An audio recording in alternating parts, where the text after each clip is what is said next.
And now, the survival show that once survived a night at the Roxbury with no power.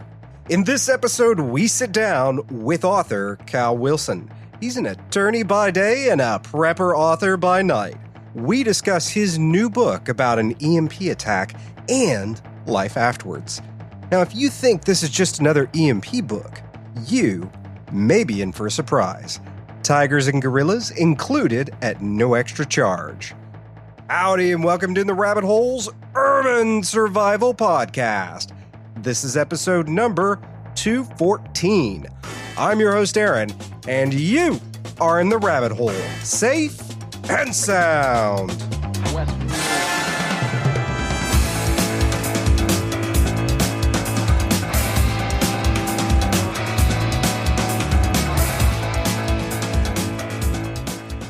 Cal, welcome to In the Rabbit Hole.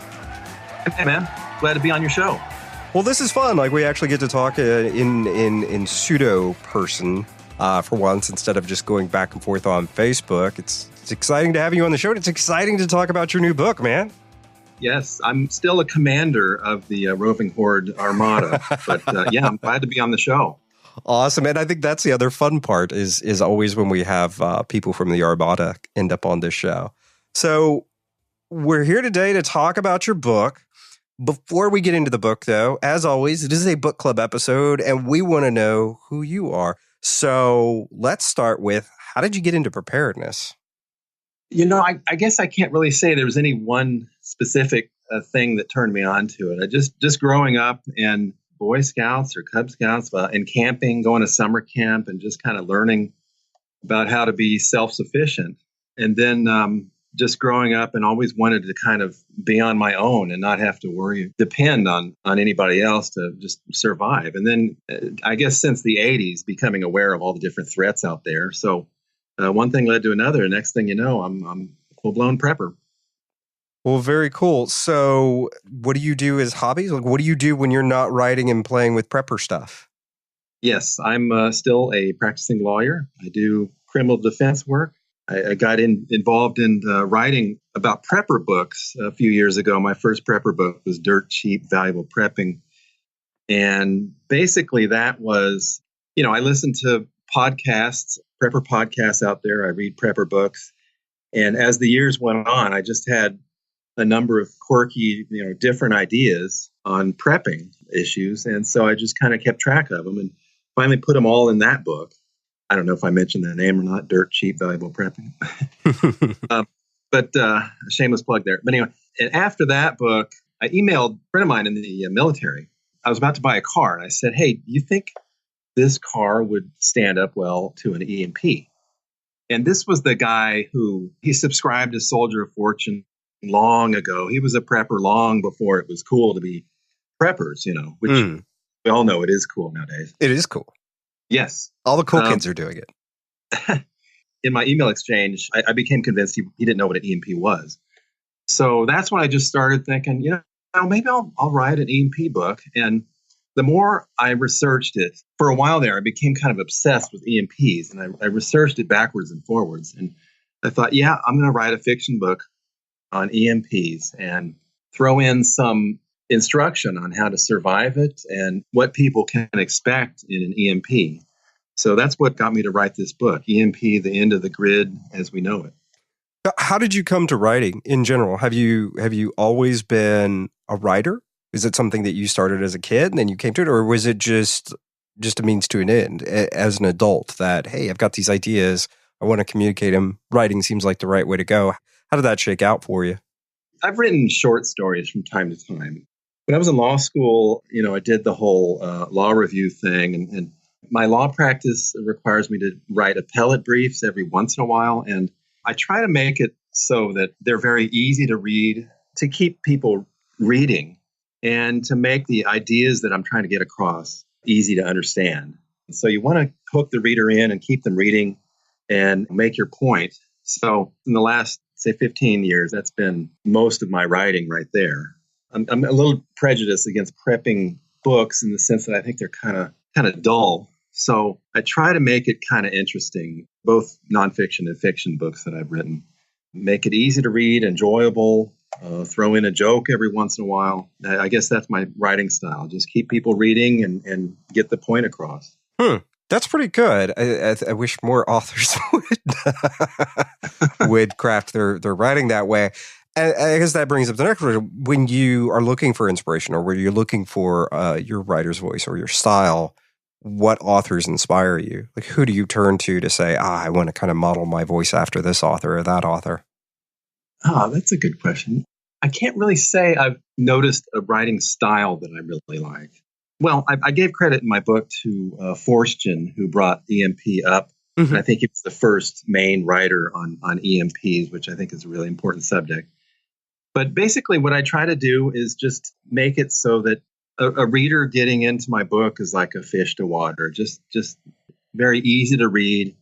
I'm writing another nonfiction book as we speak, and it's about survival retreats. It's another nonfiction book. And I have to, if I may say so myself, I think there's some times in my writing when it's just a crack up, Mm-hmm. And I think that's important in a prepper book because I think prepper books can be kind of dull. And if you keep the reader thinking, there might be a good joke around the corner, or there might be, something different, then they'll keep reading and they'll learn more.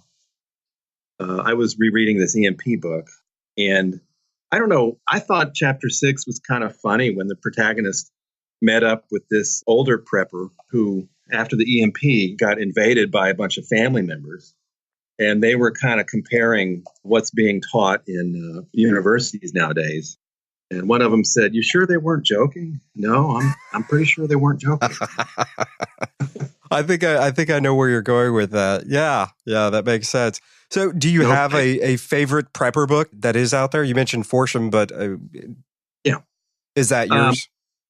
Okay, I liked, and I might be on the minority on this, I enjoyed Patriots by Jim Rawls, even though it might be dated right now. Oh, you didn't like him? No. It's almost like Rawls is like a prepper rite of passage. Like you have to read the book, and it's just So it was more of his writing style I didn't care for than anything. Oh. I saw I guess when I read his stuff, I immediately saw the background as a technical writer, and so that was my issue with it. So well, I can't. Yeah, his style is a bit heavy. Mm-hmm. So you talked about recently that you were emailing back and forth with a buddy, and you had gotten interested in EMPs. Has this been a long thing for you that has inspired you to write this book? That's pretty much where I got inspired, is when I was emailing that friend of mine in the military. And I thought, if anybody would know about this stuff, it's him. Mm-hmm. In our email exchange, it became pretty clear that he didn't really know what I was talking about. I didn't call him on it or embarrass him, but I thought, there are a lot of people out there who don't really know about EMPs. So I educated myself on it. And as I became more educated on EMPs, it became more and more clear to me that it's kind of a little bit more possible than people give it credit for. There's the prepper chart, I call it, is how bad something could be versus its likelihood. Mm-hmm. There's that relationship. The worst disaster that can happen is a little bit less likely than, a flood or a tornado or a fire or something where people get evacuated. And on the other end of the spectrum is like societal collapse, pandemic, economic collapse, whatever. Yeah, the big ticket items. And those are less likely to happen in the next 2 weeks, Mm-hmm. On the other hand, the more I started studying EMPs, the more it became apparent to me that it was a little bit more possible to happen. It was one of those horrible disasters that is not as unlikely as people might think. Mm-hmm. So that's what got me inspired to write this. And as I got into it, I just became really kind of obsessed with learning all about not only EMPs, but nuclear bombs in general. Mm-hmm. And if you remember from reading the EMP book, that introduction, which I got down to, I think, about 3 or 4 pages. It started off with like 20 pages, and I thought, this is ridiculous. I'm going to have to trim it a little bit, Yeah. But there's a lot to know about EMP, and I tried to educate the reader on what's going on. I gotcha. And you felt like you gave just enough information to catch anyone who wasn't extremely familiar with the topic, up to speed, but not so much that we were drowning in a in a nuclear physics lesson. That's it. The first version went into Arthur Compton and where he was from and how he came up with the idea in the 20s. And I thought, no, that's not necessary. People don't need to know that. Mm-hmm. Interestingly enough, on Amazon, I think that introduction is within the free preview of the book. So when you wrote this book, were you trying to craft a story that you had inside you felt like needed to get out? And now for a quick break. Listeners, do you get at least $3 a month worth of value out of ITRH? We'd love to give you more. Visit itrh.net to find out about membership benefits. For starters, members get access to every episode ever produced and a monthly virtual conference. That's just for starters. And it's important to know, In the Rabbit Hole is supported nearly entirely by Roving Horde Armada members just like you. That's how we pay the bills, stay on the air, keep the lights on around here. So go to itrh.net to learn how you can become part of the ITRH Roving Horde Armada. Next up, subscribe to the show through your favorite podcast app to make sure you never miss an episode by going to intherabbithole.com/iTunes or intherabbithole.com/Stitcher or intherabbithole.com/iHeartRadio or intherabbithole.com/Google Play. Or if you are one of those weirdos who listen to the show through YouTube, you can go to intherabbithole.com/YouTube because you know what? We support weirdos. However weird you want to be, we're all about that. Now, back to the show. So when you wrote this book, were you trying to craft a story that you had inside you and you felt like needed to get out, that just so happened to teach people a little bit about EMPs and maybe preparedness? Or is it the other way around? Did you have an idea like, I need to really tell people about this and the best way to get them to consume it is through a story? Like, which way did that shake out for you? A little of both.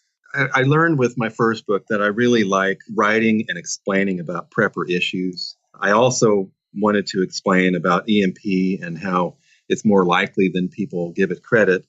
And I also wanted to write some fictional encounters or episodes where I can show people what I think is in store for us if we are targeted with an EMP. Like, for example, there's one chapter where the protagonist and his friend are going around a college campus, and they're slowly noticing symptoms of radiation poisoning. And at the very end of the chapter, they're talking to one guy who's just running his hand through his hair. A lot of his hair comes out in his hand. And the woman says, well, that's just male hair loss. You know, it happens to everybody. And the protagonist says, well, not in one day. You know, we got to get at it. Yeah. I like to be able to explain how an EMP blast could result in a lot of nuclear power plants melting down and spreading fallout downwind. I tried to make it so it's kind of entertaining way of learning what to look for. And once they decide where the nuclear power plant is upwind, you know, they get out of its way, and then they take some potassium iodide pills. And so it's a little of both. That's kind of one example of what I wrote about in that book, that there's a little bit of learning on what to look for, what to do, but, you know, also kind of entertaining, I think. Mm-hmm. So walk us into the book. So your book starts off with a very brief primer on what is an EMP and how do they work. And then the story begins.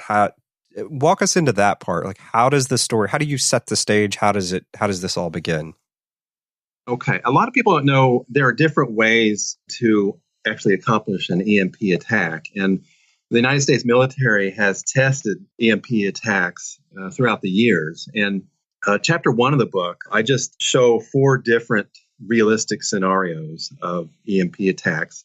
And because it's fiction, I throw them all together, even though I know that might not happen. Let's face it, not all 4 at the same time. But there's the smuggled nuclear-tipped missile into a container ship, and that gets shot off. There's the weather balloon with the suitcase nuke launched in Mexico, and that's blown over the U.S., southwestern U.S. There's the Iranian destroyer off the East Coast and it shoots off a nuclear missile straight up. And a lot of people don't know that you don't have to shoot a missile above the U.S. You can have it go straight up outside the U.S. and still hit a large portion of the U.S. With an EMP. Then, of course, there's number 4, which is the satellite floating straight over the U.S. by the North Koreans. That's something that people suspect. Their actions the last couple of days show that that is probably not the case. In other words, they probably don't have a nuclear bomb in a satellite. But those 4 nuclear attacks is what gets going in chapter 1. And then chapter 2, I've noticed from other EMP books, it's very limited in what the protagonist notices when the EMP happens. But in my book, I have him at the top of a building, and he's kind of looking around, seeing the surrounding city and all the activity and so forth. And then he notices the air conditioning stops, and some guy with a pacemaker falls over, and the lights dim, but there's still, sun coming in. And then he looks around the surrounding city and notices what all is going wrong out there. He doesn't immediately know that it's an EMP, but he knows something's up. That's how the book gets started. There's definitely some concern now with EMPs, especially as we are looking at North Korea becoming rather feisty lately. I've always been of the opinion, more often than not, really they're just the bad child acting out that knows that they only get attention when they're acting out. But they are getting pretty ornery lately, and I think the other problem with that strategy is that each time you do it, you sort of have to up the ante. What are we looking at as far as the research you've done and how the lessons that people can take away from this book with what is actually going on in the world right now? That's one of the ongoing conflicts in the world. Another is North India, with Punjab, that disputed area there. But a lot of people don't know that an EMP attack can happen just by North Korea shooting a missile straight up. Not even going anybody else's territory. If North Korea were to shoot a missile straight up, of course it would have an EMP on its own territory. But I make the argument in this book that it's worth it to them because they don't have that much electricity. There's a photo floating around the internet. I don't know if you've seen it. It's the Korean Peninsula at night from a satellite, and it shows the southern part of the peninsula is well lit up, and the northern part just totally dark. One of the scenarios in the book is not only does North Korea do the satellite nuke above the U.S., but they resume the Korean War by shooting a nuclear-tipped missile straight up above their own territory. And that way, it could knock out the electronic grid in Japan and all of the U.S. military bases in the Sea of Japan, or in South Korea. And they have over 1 million active members in the army. So my scenario was that they would shoot a EMP on the peninsula there and then just resume the war. Yeah, and they're in such a geographically strategic position that I think setting off an EMP there, it wouldn't just be South Korea and Japan. They would get some China too. That would, disrupting that area would disrupt the whole world to a good extent. And nobody would be tempted to shoot down a missile that North Korea shoots within its own territory. Yeah. Yeah, that's a good point. Wow. Spooky stuff. So I think as far as what are the other possibilities out there that go into EMPs? And I think EMPs are in the community, there's such a tricky subject because it is so hard to prepare for something like that where you're essentially returned back to the Stone Age. And I think that was one of the great things that Forsham laid out in his book. How do you wrestle with that as we warn people about this, but by the same token, preparing for something like this is extremely difficult. So it almost becomes a topic that, in general, I've always just kind of stayed away from the topic because it is so difficult to talk about in a meaningful way. How did you wrestle with that in your book? Well, there are a couple of things I disagree with the Forsham book. And number one is if you have a car or vehicle that survives the EMP attack, you'll still be able to drive around and be left alone. In my book, I show how that's kind of like, and this I throw in some humor again, that's Smear the Queer, in elementary school. where anybody driving around with a motorcycle that works after EMP, people pretty much line up to go kill them or somehow get the motorcycle or the car or something. Yeah. That's fun. That has driven me nuts too, because it's you're you're a gazelle on the Serengeti at that point. Like, you are the person with the only working car. Like, how would you not draw massive amounts of attention to yourself? And I think the other problem being like the other vehicles stuck on the road and getting caught in choke points constantly. And so there are a couple of characters walking around, and one of them says, "Hey, why don't we get one of these? Why don't we get one of those motorcycles? Why are we hiking around?" And the first character says, "Well, that's a way to get killed." That's really interesting. I'm glad you addressed that in the book. Thanks. As far as just surviving the aftermath of an EMP, there's an afterword of this book where I recommend what to do to prepare for an EMP. And not only do I shamelessly plug my other book, but I steal some chapters from Dirt Cheap Valuable Prepping on what to do, you and your family, on how to survive not only an EMP, also just off the grid in general. It's kind of like a nonfiction beginning and end that sandwiches a fictional book. Okay. EMPs are such a big topic. How long did you end up having to research to craft this book? And because you sound like you were trying to make it as accurate as you could, thankfully. Gosh, how long did the research take on this? It was kind of an ongoing, I don't know, maybe six months to a year, just really researching this stuff. And part of it's kind of fun because, you can research the early days of atomic bombs. It's kind of funny in a dark humor way how they didn't really know the people standing nearby during these first tests, would get, I shouldn't say it's funny, but would have some kind of radiation poisoning. There's the first nuclear reaction in the U.S. was in the middle of the University of Chicago beneath the football stadium. Oh, wow. I didn't know that. Yeah, stuff like that. So it's kind of funny to do all this research on the earlier stuff and how they didn't really know what they had and how they didn't really, it looked to me like they didn't really seem to care. One of these earlier tests was, I think it was Bikini Atoll, where they pretty much removed this island off the map, Yeah. And then the YouTube video I saw said, oh yeah, the locals were compensated. They were volunteered, much in the United sense of the word. Yeah. Yeah, and stuff like that. It was fun to study this stuff. On the other hand, there was some stuff like the suitcase nukes that the Soviet Union. There's still, I found some source that said there were like 50 of them that were just lost. Mm-hmm. And I thought, oh, that can't be. But yeah, the more I studied that, the more I came to realize, yeah, who knows where they'll turn up. And now they're not like Hiroshima size, but still a 1 to 2 kiloton nuclear bomb can really ruin your whole day. Just a bit. Yeah.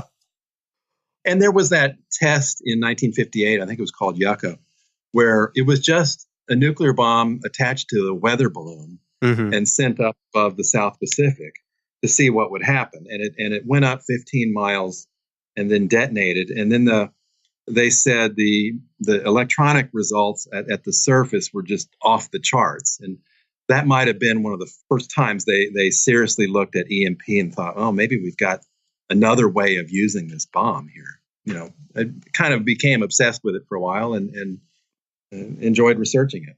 So with the ban on, and here's kind of a tricky question, with the ban on atmospheric tests, how do we even test stuff? Because and I guess this has been the problem for me a bit. How do we know what is good and is good not preparedness? Like whether or not we can shield things if it sounds like most of the research on EMP is actually pretty old, at least like actual real world stuff and not just models in a laboratory somewhere. How does that work?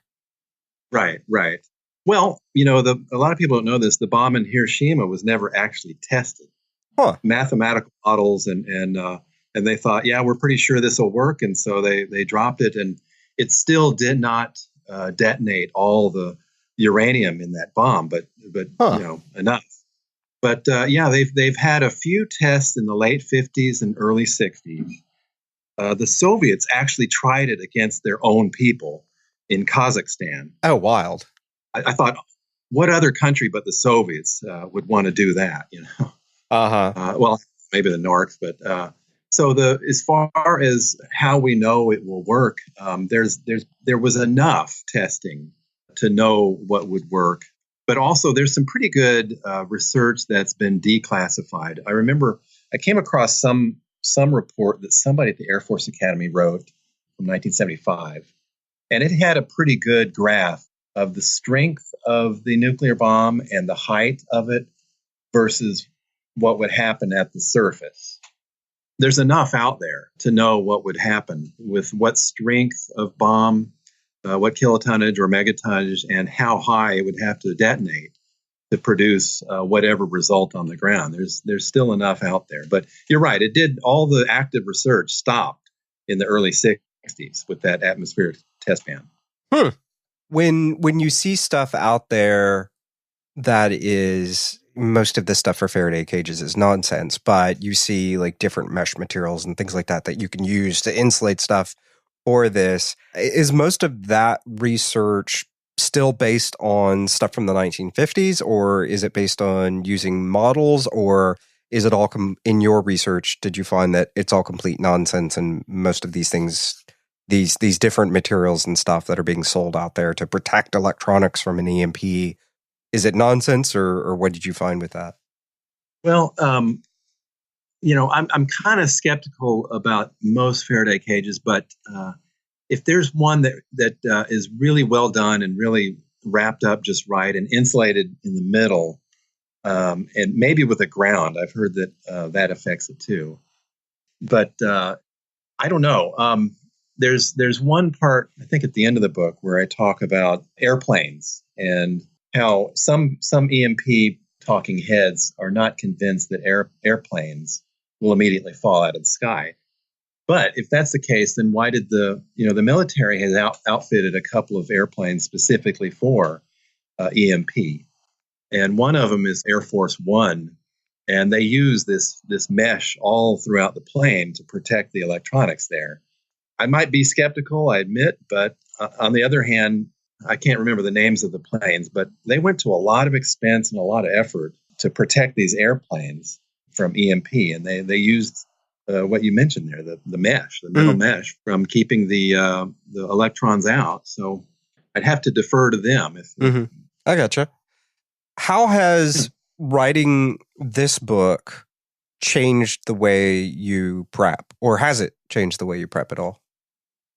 I used to think, I mean, let me start from the bottom up. You know, what's immediately possible of happening? You know, a fire evacuation or a flood or whatever. But it has affected me in the sense that EMP, which would, you know, in most cases be the worst case scenario, you know, is more likely than you might think. And it doesn't require thermonuclear bomb on the top of an ICBM, you know, right above the center of the country. You know, there are different ways of accomplishing it that would fry the grid. So it's, in answer to your question, it's made my preps more where I keep noticing the longer term bug out situation. You know, we've got a survival retreat, and we're repeatedly thinking of ways where we can live up there if worse comes to worse. You know. Okay, so it's taken your preps to that spot, but is that a recent thing, or is that more, that's kind of where your preps have always taken you to? Yeah, I guess it's more of an emphasis. You know? I think it's always good to be prepped for every scenario, but right. I've kind of thought of EMP and the worst case scenarios as being a little bit more difficult, a little less likely to happen. You know? What were there any other bigger changes that as soon as you, like after you or during the course of writing this book, where you stopped and went, I totally need to change course on this, or I need to add this to my preps, or how did that shake out for you? I don't know how likely this would be, honestly, but I had one scenario where somebody went through, after the EMP, somebody went through the zoos and let loose all the animals. Oh, good. That's always bothered me in every book. And I know that sounds weird, but it does. Like, it bothers me in every book. I always think about the animals in the veterinary offices and the zoos. Sure. Yeah. I'm sorry to interrupt. It always bugs me. No, So that's please fine. continue. Well, they have to eat, Yeah. And if you're going to let them go for humane reasons, and they still have to eat, they're going to go out and look for humans, Mm-hmm. So that was one scenario where I thought, I'm not as well prepared for wild animals coming after me, Yeah, I mean, nobody's expecting a lion to show up in their backyard. Yeah, I know. I know. One of the readers got kind of pissed off that there was a tiger that snuck up on a family and took off with a little girl. I know that was kind of graphic, but it's one of these things that could happen if an EMP happens. Everybody opens up the zoos. I think that's my new prepper pet peeve is people who get butthurt that a prepper fiction book is too graphic. Kind of like the people that got too upset that the opening to this season of The Walking Dead was too graphic. I just want to, what? It's a zombie TV show. What do you mean that's too graphic? What is wrong with you people? So screw them. Let the tiger eat the little girl. It's great fun. Anyway, I'm sorry. Continue. Yeah. I threw in a part where, I don't want to give it away, but a couple of teenagers are kind of toying around with the idea of petting a gorilla, and the gorilla yanks off one of their arms. I know that's kind of graphic too, but no, it's good to hear that Darwin is alive and well in your writing style. I like this. That guy would fail it. And then there's of course the nuclear power plants. The more I studied Fukushima, what happened there, and then I thought, well, has anybody decided how to retrofit the nuclear power plants in the U.S. so that wouldn't happen here? Mm. And not only a tsunami, but whatever, an earthquake right below the nuclear power plant.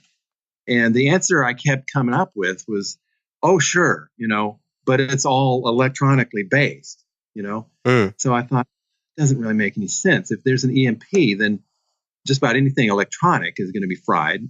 Mm-hmm. So they won't be able to stop the nuclear power plant from melting down, See, I've been curious about that too, because I know the later research in the nuclear power plant, the later designs of nuclear power plants, the reactions themselves, it wasn't a failsafe. It was just the nature of the design that when you removed power from it, the reaction itself stopped. And right. I guess the question I would have, since you have researched this a lot more than I have, which is, I guess, are the power plants that we have still those old designs that they need those cooling systems, and if power is removed, the reaction itself doesn't just power down? Yeah, that's still basically the idea. They stick in the uranium rods, mm-hmm. Things heat up, and then water comes through and then powers an electrical turbine. When you want to power down, then you pull those uranium rods out like they did in the University of Chicago back in 42 or 43. Mm-hmm. And then things cool down a little bit. There's one part of nuclear power plants that I was glad to research, and that was, it's called a pass-through system. They harness a river coming through, and then the river goes through the core of the nuclear power plant. And when that gets all heated, then the water goes to an electrical turbine and then goes back into the river. But the good news there is that if the grid collapses and all the electronics are fried, those particular nuclear power plants are not going to be as in danger of melting down as the others. It's kind of two different types of nuclear power plants.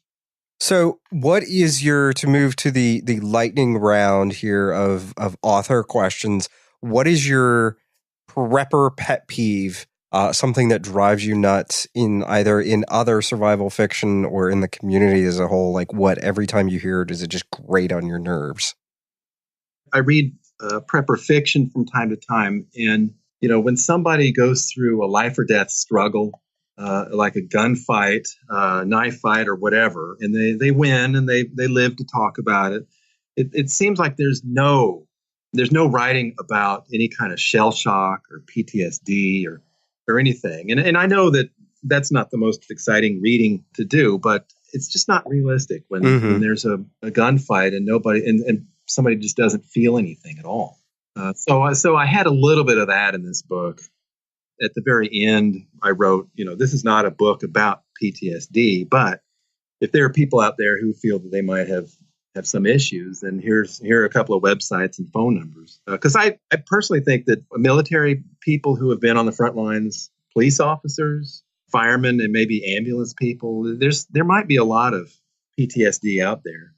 I guess that's kind of a pet peeve, as well as not practicing what you have, Yeah, exactly. And I think that is a big one too, and that does drive me nuts as well, that they have all these big gun battles, and afterwards everybody is apparently a super soldier and is a Vulcan super soldier and has no emotional reaction to these things, or the emotional reaction they have is pretty minor, which is very much the opposite of what I usually end up hearing about people that have really experienced that.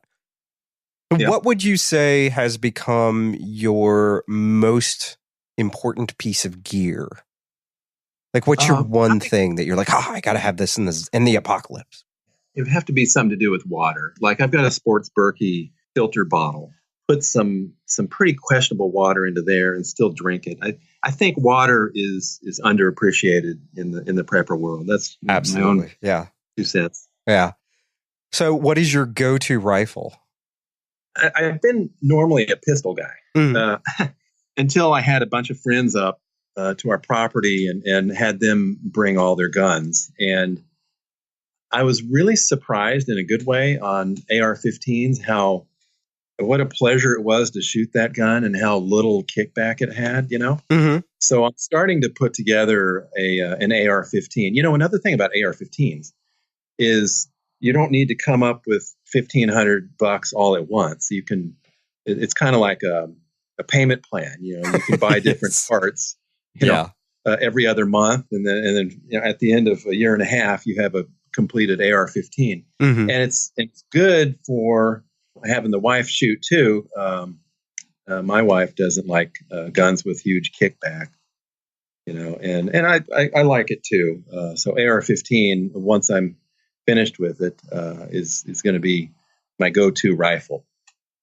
Very cool. What would you say is the best $100 you've ever spent on preparedness?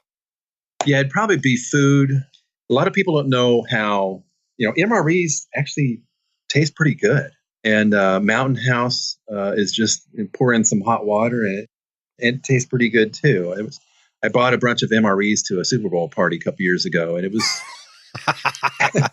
it was kind of the life of the party. Everybody was impressed, That's pretty cool. Well, awesome, Cal. Tell us the name of your book one more time. Okay, it's called EMP, The End of the Grid as We Know It. And it's a series, and this is book 1 of the All at Once series. And my other book that I keep mentioning is Dirt Cheap Valuable Prepping. It's the nonfiction book that I refer to at the end of the EMP book. What is the best way for people to connect with you? Is it through Facebook? Is it Twitter? Where do people sign up to hear all about the author goodness that is Cal? Okay, thanks. It's Facebook and Twitter, both, as Cal Wilson Author. Say that one more time. Facebook and Twitter, both, as Cal Wilson Author. Well, very cool, man. Well, you forwarded me a copy of your book, and I'm a little bit into it, and I'm already enjoying it already. It's pretty good stuff. So I'm looking forward to getting a chance to finish reading it, and I hope you best of luck with all of it, and looking forward to having you on when the next book comes out. Yes, thanks. Looking forward to it.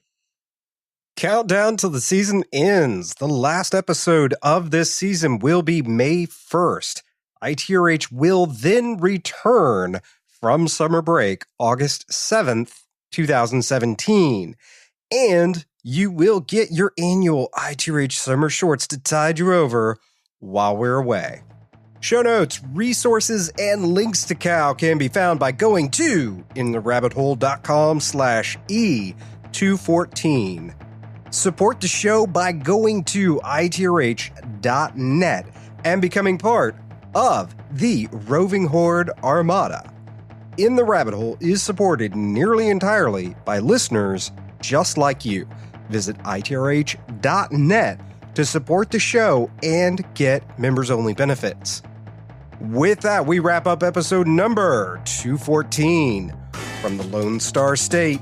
Till next time, stay safe and sound.